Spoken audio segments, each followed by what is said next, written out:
مگر ذرا ہمت کر کے ان گوڑوں کی گفتگو میں حصہ لے کے پوچھ لیا، کیوں جی، یہ سنیما کیا ہوتا ہے؟ میرا سوال سن کر ان تینوں گھوڑوں نے بڑی نفرت اور حقارت سے میری طرف دیکھا، جیسے ان کی نگاہیں کہہ رہی ہوں گدھا ہے نا آخر۔ اس کے بعد دوسرے ہی لمحے میں وہ تینوں بن بنا کر ہنس پڑے اور میرے سوال کا جواب دیے بغیر پھر اپنی باتوں میں مشغول ہو گئے۔ مشکی گھوڑے نے گھنٹی کی آواز سن کر کہا، انٹرول ہو رہا ہے شاید۔ جب پکچر ختم ہو گئی تو رامو دھوبی تاڑی کے نشے میں بے سدھ میری پیٹھ پر لدا ہوا اسی نئی فلم کا گیت گاتا ہوا جو اس نے آج دیکھی تھی، گھر کی طرف چلا۔ آج سے پہلے وہ مجھے گھر کا راستہ بتایا کرتا تھا، آج مجھے بتانا پڑا۔ کئی دفعہ تو رامو گرتے گرتے بچا۔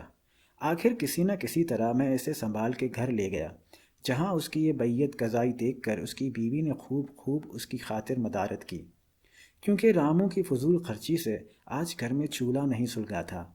بچے بھوک سے بلک بلک کر سو گئے تھے۔ میاں بیوی میں خوب لڑائی ہوئی۔ بیوی کہہ رہی تھی، تم نے تاڑی کیوں پی، سنیما کیوں دیکھا؟ جانتے نہیں تھے یہ سب کچھ کرو گے تو گھر میں چولہا نہیں جلے گا؟ اور رامو ہاتھ ہلا ہلا کر سر جھکا کر کہہ رہا تھا، خوب جانتا تھا مگر مجبور تھا۔ دماغ میں ہر روز کپڑے اس طرح چھوا چھو کرتے ہیں کہ معلوم ہوتا ہے دماغ اس کے شور سے پھٹ جائے گا۔ ایسے وقت میں تاڑی پینے کو جی چاہتا ہے تاکہ یہ شور سنائی نہ دے۔ سنیما کیا ہر روز دیکھتا ہوں، قسم لے لو آج 6 مہینے کے بعد گیا ہوں، بالکل مجبور ہو کے۔ جی چاہتا تھا، اس گندگی کی غلیظ موریوں کی بو سونگتے پریشان ہو گیا تھا، اس لیے وہاں چلا گیا۔ کیا برا کیا، وہاں ایک خوبصورت گھر دیکھا، خوبصورت کپڑے، دلکش ناچ، صاف ستھرے بچے، عورتیں ایسی جو ہمارے محلے میں نظر نہیں آتی۔ رامو کی بیوی نے اسے زور سے ایک دھپ جمائی، موا گھر بھر کو بھوکا رکھ کر تماشا دیکھتا ہے۔ رامو نے کہا، میں بھی تو بھوکا رہا ہوں، سچ کہتا ہوں پیٹ کی بھوک بری بلا ہے، لیکن کبھی کبھی کوئی دوسری بھوک بھی ایسی جاگ پڑتی ہے کہ رہا نہیں جاتا۔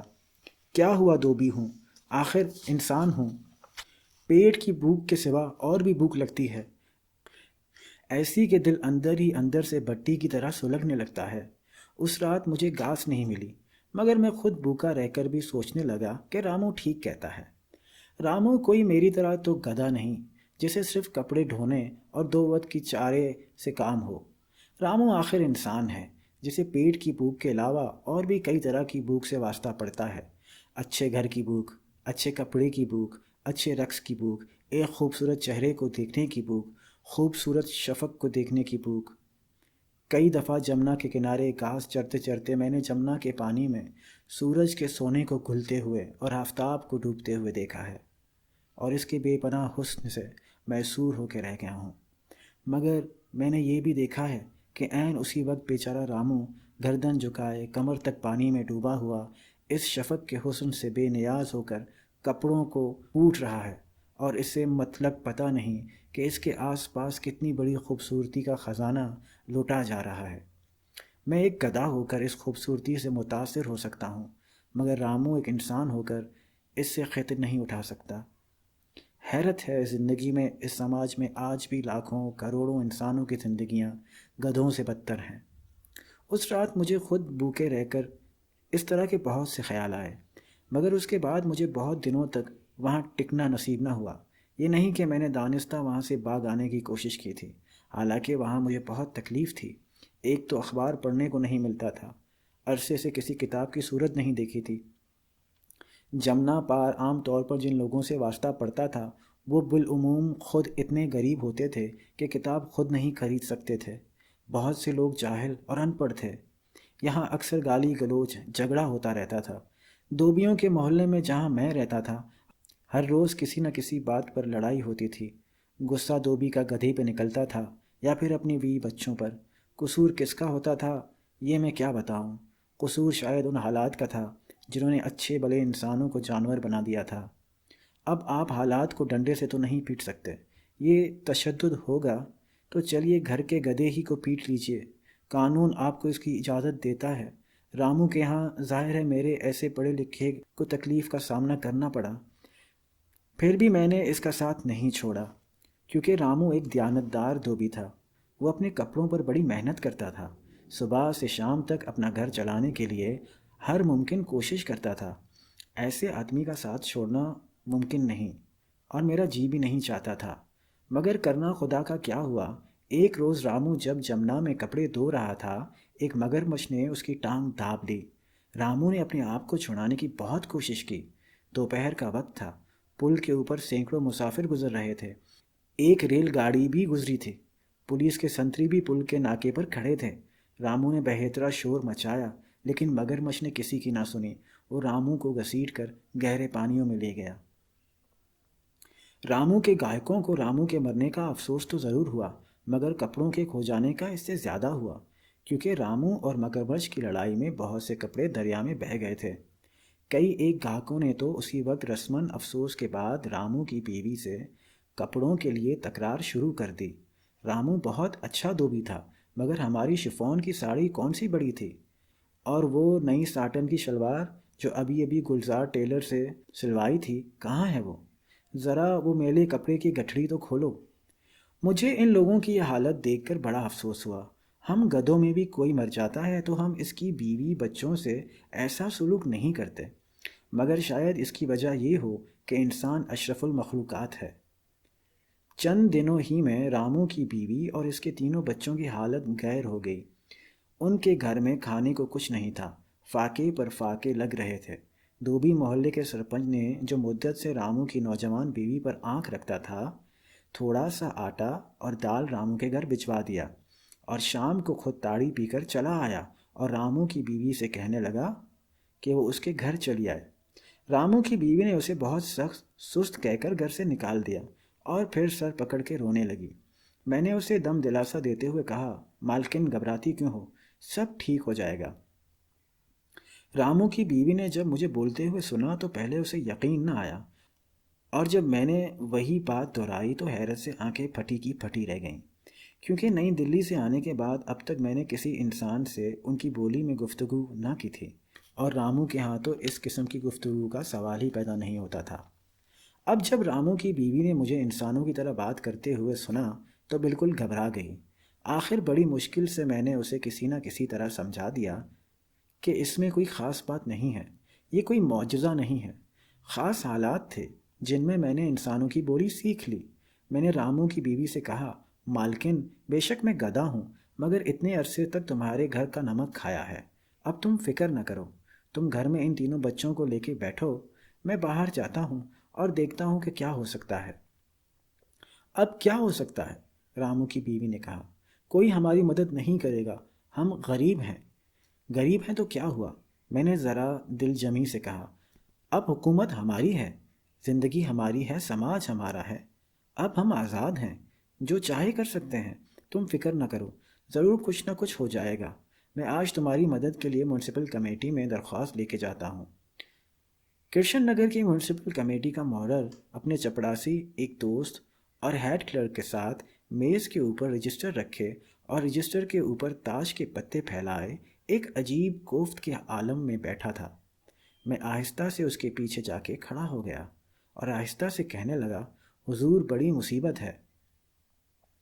وہ لوگ تاش کے کھیل میں اس قدر محنک تھے کہ انہوں نے سب سنا انسنا کر دیا۔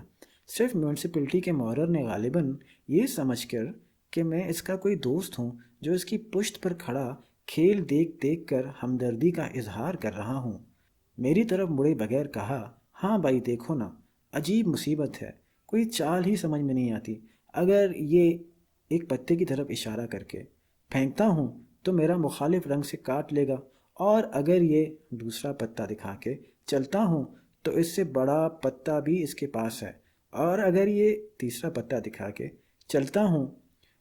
میں نے بات کاٹ کر کہا، حضور رامو دھوبی مر گیا ہے۔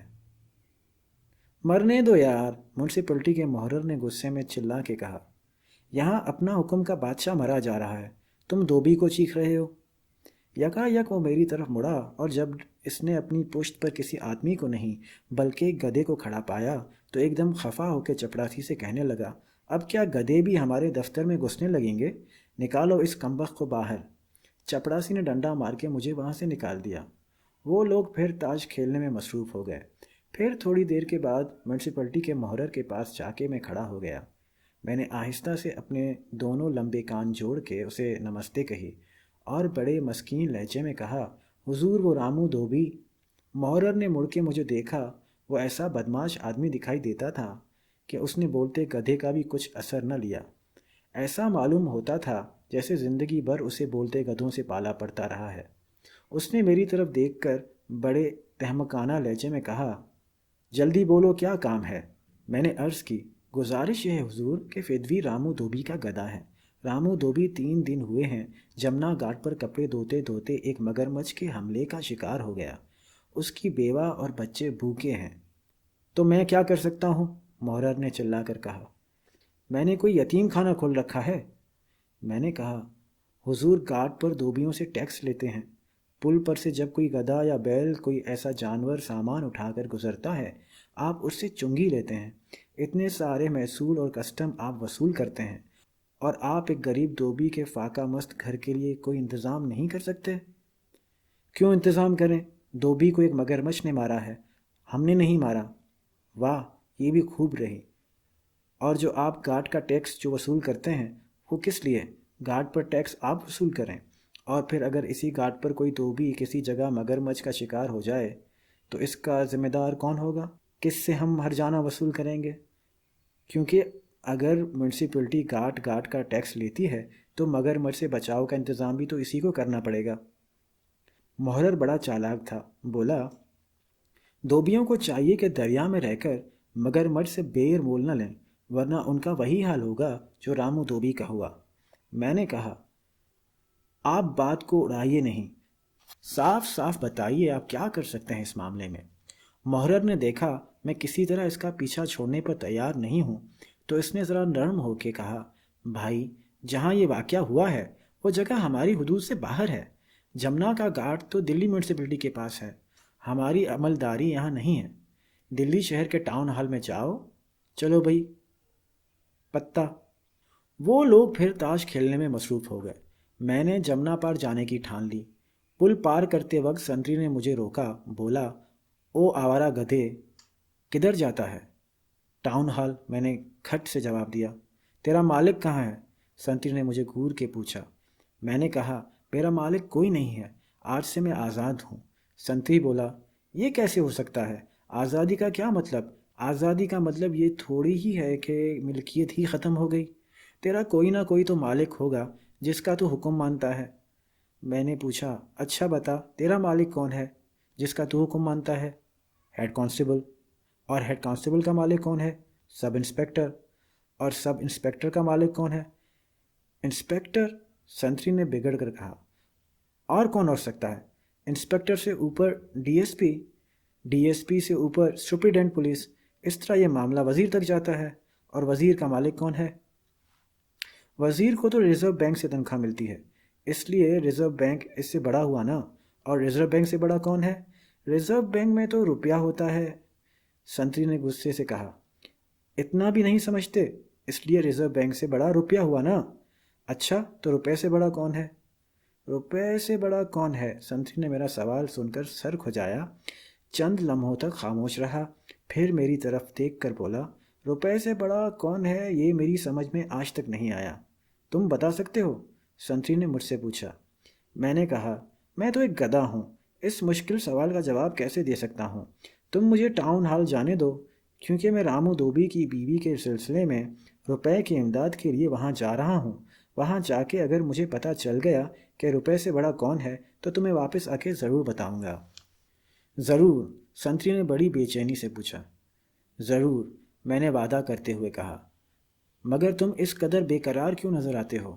سنتری نے کہا، کیونکہ اگر مجھے پتہ چل جائے کہ روپے سے بڑا کون ہے تو میں اس کے ہاں نوکری کر لوں گا۔ آدمی ہوشیار معلوم ہوتے ہو، میں نے سنتری کی تعریف کرتے ہوئے کہا، اور لمبے لمبے ڈگ بھرتے ہوئے جمنا کے پار آیا۔ تلاش کرتے کرتے کہیں گھنٹوں بھٹکنے کے بعد ٹاؤن ہال مل گیا۔ ٹاؤن ہال کے اندر گھستے ہی میں نے سوچا اب کہ کسی چھوٹے موٹے محرر یا کلرک سے گفتگو کرنے میں وقت خراب ہوگا، سیدھے چل کے میونسپل کمیٹی کے چیئرمین سے مل لینا چاہیے، اور اب کے روب ڈالنے کے لیے انگریزی میں گفتگو کرنا ٹھیک رہے گا۔ یہ سوچ کر میں سیدھا انکوائری میں گھس گیا اور کلرک سے بڑی شستہ انگریزی میں بات کرتے ہوئے پوچھا، چیئرمین صاحب کا دفتر کدھر ہے؟ انکوائری کا کلرک ایک گدھے کو انگریزی میں کلام کرتے ہوئے دیکھ کر فوراً اپنی سیٹ سے اٹھ کھڑا ہوا اور بڑے مؤدب لہجے میں بولا، حضور 15 نمبر کا کمرہ ہے، ادھر لفٹ سے چلے جائیے۔ اس نے ایک چپڑاسی کو میرے ساتھ کر دیا۔ چپڑاسی نے مجھے حیرت سے دیکھا تو صحیح مگر خاموش رہا۔ چپڑاسی نے مجھے لفٹ مین کے حوالے کیا۔ لفٹ مین نے بے حد مؤدب انداز میں لفٹ کا دروازہ کھولا۔ میں نے لفٹ میں داخل ہوتے ہوئے ہی دیکھا لفٹ کے اندر لکھا تھا 6 آدمیوں کے لیے، لیکن اس وقت میں اکیلا سفر کر رہا تھا۔ لفٹ مین نے باقی آدمیوں کو باہر ہی روک دیا تھا۔ زندگی میں پہلی بار مجھے احساس ہوا کہ ایک گدھا برابر 6 آدمیوں کے۔ لفٹ مین نے اوپر جا کر لفٹ روکی۔ میں سیدھا دلکی چلتا ہوا چیئرمین کے دفتر کے باہر پہنچ گیا اور باہر چپڑاسی سے بڑی بارعب آواز میں کہا، صاحب سے کہہ دو مسٹر ڈونکی آف بارہ بنکی تشریف لائے ہیں۔ ملاقات کرنا گدھے کا دہلی میونسپلٹی کے چیئرمین سے اور بلایا جانا فائر بریگیڈ انجن کا۔ چپڑاسی کا اشارہ پاتے ہی کمرے کے اندر چلا گیا اور زور سے گڈ مارننگ داغ دی۔ مجھے ڈر تھا کہیں ہندوستانی زبان میں بات کر دی تو بالکل ہی گدھا نہ سمجھ لیا جاؤں۔ دہلی کے دفتروں کے قلیل سے تجربے نے یہ بات میری ذہن نشین کرا دی تھی کہ انگریزوں کے چلے جانے کے بعد بھی یہاں انگریزی زبان کا راج ہے۔ آپ جب تک اردو یا ہندی میں گفتگو کرتے رہیں دفتری لوگ متوجہ ہی نہیں ہوں گے، لیکن جو ہی ذرا انگریزی میں دان دکھائے فوراً یوں پلٹ کر آپ کی بات سنیں گے جیسے آپ سیدھے ان کے ننیہال سے چلے آ رہے ہوں، اور بات سنتے وقت ایسی خوبصورت مسکراہٹ ان کے چہرے پر ہوگی جیسے کام آپ کو ان سے نہیں انہیں آپ سے ہو۔ چیئرمین صاحب کا رنگ سانولا، قد ناٹا اور چہرہ بڑا گمبھیر تھا۔ ان کی آنکھوں سے ایسی ذکاوت، چالاکی اور دانش مندی کا اظہار ہوتا تھا جو کم سے کم 5-6 الیکشن لڑنے کے بعد آنکھوں میں آتی ہے۔ آدمی بڑے گاگ تھے، اس لیے ایک گدھے کو کمرے کے اندر آتے دیکھ کر صرف ایک لمحے کے لیے چونکے، پھر فوراً ہی سنبھل گئے اور اس طرح گفتگو کرنے لگے جیسے ان کا عمر بھر انگریزی بولنے والے گدھوں ہی سے واسطہ پڑا رہا ہو۔ تشریف رکھیے، آپ نے مسکرا کر فرمایا۔ میں نے کہا، اگر میں تشریف رکھوں گا تو آپ کی یہ آرام کرسی ضرور ٹوٹ جائے گی، اس لیے کھڑا ہی رہوں گا۔ چیئرمین صاحب مسکرائے کیونکہ میں نے بات واقعی ٹھیک کہی تھی۔ ایک قلیل وقفے کے بعد پھر بولے، آپ کو یہ سوانگ بننے کی کیا ضرورت تھی؟ آپ سیدھے سادے کپڑوں میں بھی میرے پاس آ سکتے تھے۔ میں نے کہا، حضور یہ سوانگ نہیں ہے، حقیقت ہے۔ خیر اپنا اپنا ذوق ہے، چیئرمین نے ذرا آزردہ خاطر ہو کے کہا۔ میں کون ہوں بولنے والا، اور جب یہاں دلی میں ایک صاحب نے دن میں لالٹین اور گھنٹی لے کر الیکشن لڑا ہے، میں نے تو اعتراض کرنا ہی چھوڑ دیا ہے۔ آپ بھی چاہیں تو گدھے کا بہروپ بھر کے الیکشن لڑ سکتے ہیں، اگر اس میں آپ کو زیادہ ووٹ ملتے ہوں تو کیا مذائقہ ہے۔ میں نے کہا، حضور میں کوئی بہروپیہ نہیں ہوں، واقعی ایک گدھا ہوں، آپ میری بات کا یقین کیجئے۔ چیئرمین صاحب کو پھر بھی اعتبار نہیں آیا، بولے، چھوڑیے ان باتوں کو، میں 6 الیکشن آج تک لڑ چکا ہوں اور کبھی ہار نہیں مانی، میں سب جانتا ہوں۔ خیر آپ بتائیے، آپ کون سے وارڈ سے آئے ہیں؟ جی میں فی الحال تو کرشن نگر وارڈ سے آیا ہوں۔ چیئرمین صاحب نے سر ہلا کر کہا اور اپنی چوندیاں کے گرد سفید بالوں پر اس طرح ہاتھ پھیرا جس طرح فلم گرہستی میں دکھیا باپ کسی مصیبت میں گر جانے پر پھیرتا ہے۔ آپ کرشن نگر کے وارڈ سے کھڑے ہو رہے ہیں؟ اچھا بتائیے کون سی پارٹی نے آپ کو نامزد کیا ہے؟ کانگریس نے، جن سنگھ نے، پرجا سوشلسٹ پارٹی نے یا کمیونسٹوں نے؟ میرا مطلب یہ ہے آپ کس پارٹی کے امیدوار ہیں؟ میں نے کہا، جی میں تو آپ کی نگاہ کرم کا امیدوار ہوں۔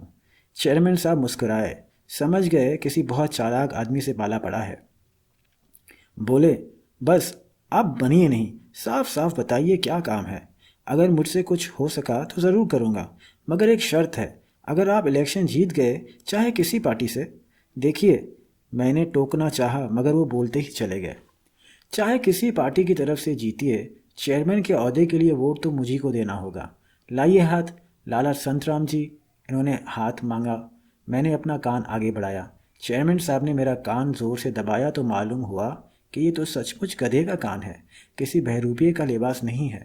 بہت گھبرائے، سگار ان کے منہ سے چھوٹ کر میز پر کاغذوں میں جا گرا۔ ان واحد میں کاغذوں میں آگ لگ گئی۔ دیکھیے، میں نے معذرت پیش کرتے ہوئے کہا، میں تو کب سے کہہ رہا ہوں میں ایک گدھا ہوں، مگر آپ میری سنتے ہی نہیں۔